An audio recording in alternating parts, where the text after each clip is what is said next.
Alright guys, we just got some very interesting news in the court case between the Turkish transplant titan Mr. Tory Lanez and Megan Thee Stallion. See, we'll cover the entire backstory and the reason why Tory Lanez is currently sitting in jail for the next 10 years. But if you've been living under a rock, basically, some people think Megan Thee Stallion stepped on a rock, while others, including a California judge, believe that Tory Lanez unloaded a firearm on Megan Thee Stallion's foot. And based on the evidence that was presented within the court case, it was enough for a judge to sentence Tory to 10 years in prison without the possibility of parole after being convicted of a felony assault. Now, this was all the way back in 2022, but today, Tory Lanez's lawyers are arguing that new evidence has surfaced, which they claim was not available during the trial, and that this new evidence could potentially alter the outcome of the entire case. Now, basically, this new evidence was an affidavit, a written statement, which was provided by Tory Lanez's driver, who was the only individual who was at the scene when Tory Lanez allegedly unloaded a firearm onto Megan Thee Stallion, who was sober. He was the only individual at this scene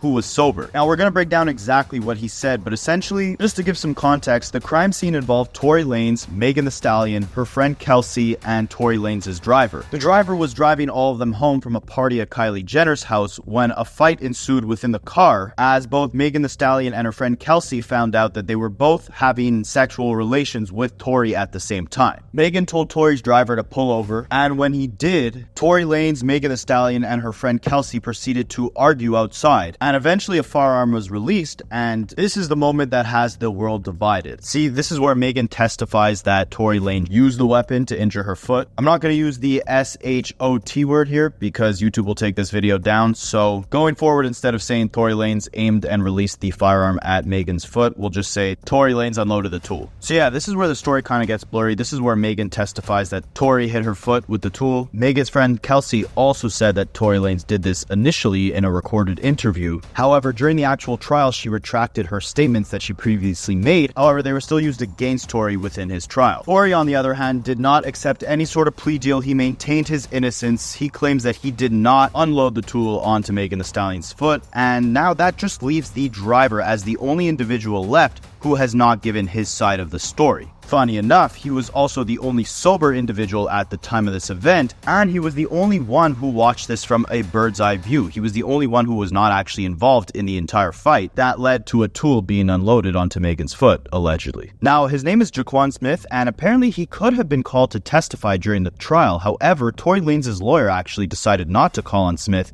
because they believed his testimony would not help their case. But interestingly enough, in the new affidavit that recounts the story of this night from Tory Lanez's driver's perspective, the driver actually mentioned in the affidavit saying, "I wanted to present this evidence during Mr. Peterson, aka Tory Lanez's trial, but was prevented from doing so as the district attorney was not ready to cross-examine me. And later, they did not call me due to the holidays and the court schedule. I believe I should have been allowed to present this evidence at trial." Now, we're going to go through all of the evidence that Tory's driver, Mr. Smith, unpacks within his affidavit, but before we do that, I'd like to quickly walk you guys through one of the testimonies from an eyewitness who saw the whole event take place from his house, and he was actually called on to be one of the key witnesses within Tory Lanez's defense.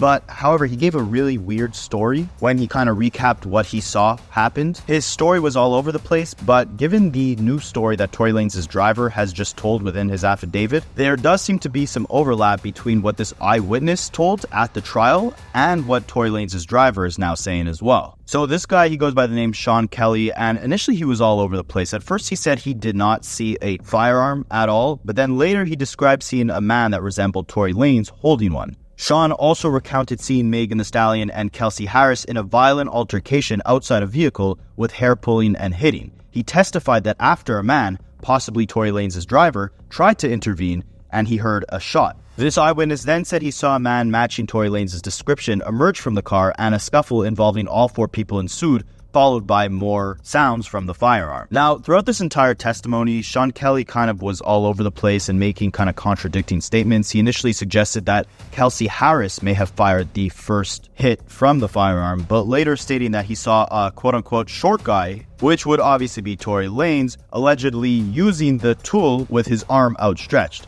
At one point, Sean Kelly said that the group appeared to be attempting to harm Megan Thee Stallion, possibly trying to throw her into a creek, But again, his testimony wasn't taken with much validity because his statements were kind of all over the place. However, it is important to note that he did mention a fight was ensuing between Megan Thee Stallion and her friend Kelsey. That's when Tory Lanez tried to come and break it up. He also mentions that he saw Kelsey with the firearm, but also saw Tory with the firearm, and then made contradicting statements on who actually used the firearm or if anyone ever did use the firearm. Also at one point saying that he wasn't even sure if he did see a firearm, but saying he was confident that all members involved were trying to hurt Megan Thee Stallion. But anyways, let's walk through Tory Lanez's driver's affidavit, all the statements that he made, the story that he told from his perspective, and let me know what you guys think if it kind of lines up with what this eyewitness was saying actually happened as well. So Tory's driver, his name is Mr. Smith. He starts it off by saying, "I have first-hand knowledge of the facts in question that took place on July 12, 2020. That is the basis of the above cited proceedings. I was the driver of Tory Lanez in 2020, and on July 12, 2020, I was asked to drive Tory to the home of Kylie Jenner where Miss Megan Pete and Kelsey Harris were present." Miss Megan Pete, by the way, is Megan Thee Stallion. Tory Lanez was at Kylie Jenner's home for approximately 2 hours when I received a phone call to come pick up Megan Thee Stallion and Kelsey Harris. Megan Thee Stallion, Kelsey Harris, and myself left Mrs. Jenner's home, but I was asked by Megan Thee Stallion to return because she stated she had forgotten a shoe. When we arrived at Miss Jenner's home at the time, Kelsey stayed in the car while Megan Thee Stallion exited. Megan did not enter the home at this time as she went around the back to the pool area where Tory Lanez was located. Both Megan and Tory Lanez returned to the car after a few minutes. Megan was bickering, but I am unsure of the exact words she was saying. She seemed upset. The four of us left Kylie Jenner's residence. As I began to drive, Megan Thee Stallion started to fight with Tory Lanez. They were going back and forth. I remember Tory Lanez saying to Megan that he was going to tell Kelsey Harris what was going on. I don't remember which street we were on, but Megan Thee Stallion asked me to stop the vehicle. I did as she asked, and Megan went to sit at a nearby bus stop. Tory went and spoke to Megan. After about 2 minutes, they returned to the car and I began driving again. Megan started the argument again, and Kelsey asked what was going on. Tory told her that he and Megan had been dating and intimate. Kelsey was upset by this as she and Mr. Peterson, aka Tory Lanez, had been dating in the same manner prior to any relationship with Megan Thee Stallion. Then Megan and Kelsey began fighting. I pulled over to stop them. Megan Thee Stallion and Kelsey both got out of the vehicle and continued to fight, both verbally and physically. I broke up this fight and was pulling Megan towards the back of the car. I saw Kelsey with a firearm in her hand. Tory ran from behind Megan and myself towards Kelsey. Tory and Kelsey began struggling as Tory tried to unarm Kelsey. I was still pulling Megan Thee Stallion and did not see who used the weapon. I was lucky I was not harmed, and in my opinion, Megan Thee Stallion was also fortunate. The whole incident happened so quickly within just a couple of minutes. So what's interesting is that there is slight overlap between Tory Lanez's driver's recount of the incident and the eyewitness's side of the story, even with the contradicting statements that he was making. See, neither of them said that Tory Lanez did not use the firearm against Megan Thee Stallion. However, both of them said this started by Megan Thee Stallion and her friend Kelsey arguing. Both of them said that Kelsey at one point was in possession of the firearm, and both of them were extremely uncertain of who actually unleashed the firearm, whether it was Tory or Kelsey. So again, now Tory Lanez's legal team is trying to appeal the conviction, arguing that the new evidence and legal errors justify a new trial. However, the Attorney General maintains that the trial was fair and that the evidence against Tory Lanez is strong. It's also important to note that Tory Lanez's driver had previously stated that he saw Megan's friend Kelsey Harris holding the firearm, so this wasn't any new information necessarily. The California Attorney General argued that Mr. Smith, Tory Lanez's driver's testimony wasn't new evidence and wouldn't have changed the outcome of the trial. They also pointed out that Megan's account of Lanez using the firearm on her was backed by other evidence, including messages and a recorded interview where Kelsey said that Tory Lanez was the one who used the firearm. Furthermore, Tory Lanez had sent a text and made a call from jail that seemed to implicate himself, even though he didn't directly admit to using the firearm. So at this point in time, Tory Lanez again is serving a 10-year prison sentence, and he'll be eligible for parole in September of 2029. This would mean that unless there's an appeal, which is a request to review and change the trial's outcome, or if there's a retrial, unless there's either of those things, there's a strong chance he doesn't come home until September of 2029 at the earliest. He does seem to be making the most out of his jail time, however, because recently he announced that he has perfected the recording process through a jail phone, meaning that he could fully record music through a phone in jail, and his audio engineer could make it sound like it was recorded in a professional studio. Yo, to all my umbrellas, what's good, man? Quick update, 2024. I got a lot of good news, man. First and foremost, I want to talk about the music. After about 20-something to 30-something ups and mistakes. Me and my engineer finally figured out how to record music over the jail phone and still keep the quality as professional as I had it on the street. It's over. I done cracked the fucking code, man. This means that not even these prison walls can stop me from dropping new music. It's crazy. That being said, man, I'm about to start dropping hot heaps of coal on y'all head top. You know what I mean? I'm dropping the all-new Free Tory playlist. It's going to be updated every week with new music that I'm recording from prison in real time. You know, this is the first of its kind. And although God has already showed me that this moment is only temporary, it speaks testimony to the fact that no matter where they put me, they can't lock down my spirit, my ambition, my soul, my passion, nor my destiny. Umbrella, I'll be home very soon. But in the meanwhile, Free Tory playlist on the way, you heard?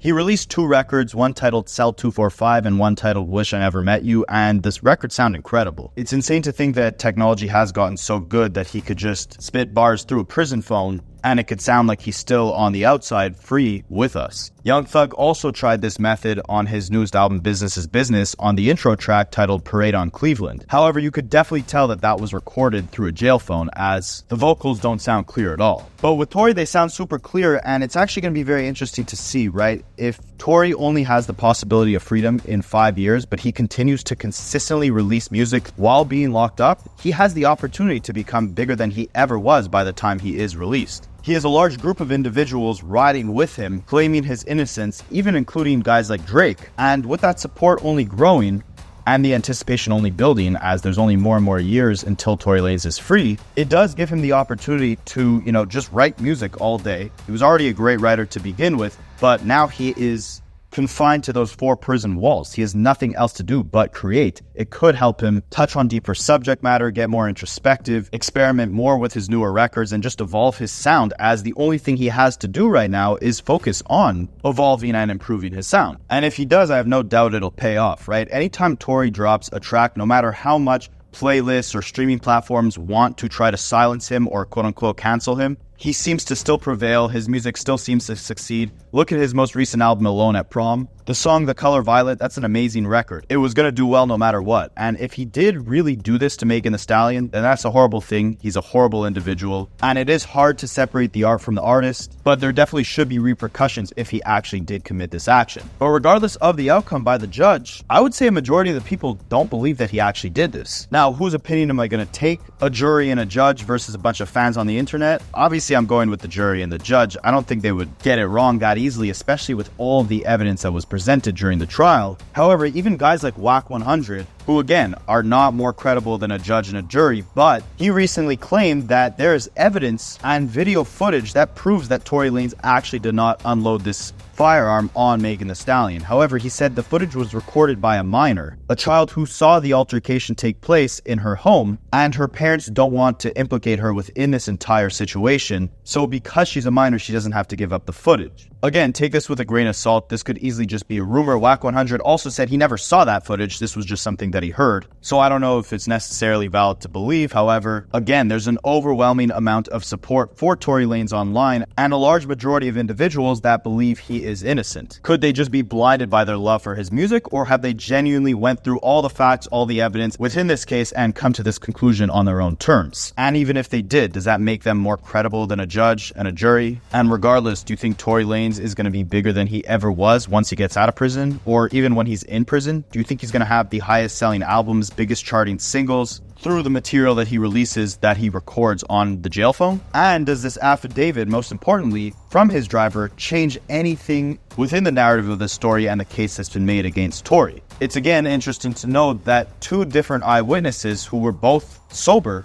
claimed that both Kelsey and Tory were in possession of the weapon. Kelsey also retracted any statements that she made, claiming that Tory Lanez was the one who used the weapon. So we've really never seen a case like this in history, where there's so many conflicting stories, no concrete evidence, no actual proof, people making statements and then walking them back, eyewitnesses making absolutely contradicting statements, not hearing anything from one of the people who were actually at the crime scene, and now only hearing from him 2 years later. Let me know what you guys think about this in the comments, if it will help speed up Tory's release date, if you think he's guilty, innocent. I mean, either way, it doesn't really matter. A judge will decide. But I guess what does matter is if you're excited for his upcoming music, right? Because I guess that's the only thing we could really look forward to until he's released. At one point, he made an entire album that was basically entirely devoted to this situation, talking about everything from that actual night, his relationship with Megan Thee Stallion, his relationship with her friend. It was like the album version of The Shade Room. Yeah, definitely an unprecedented situation. Let me know what you guys think in the comments. Let me know what you want to see next. Drop a little subscription, a little like, a little comment if you made it this far, and I will catch you guys in the next one.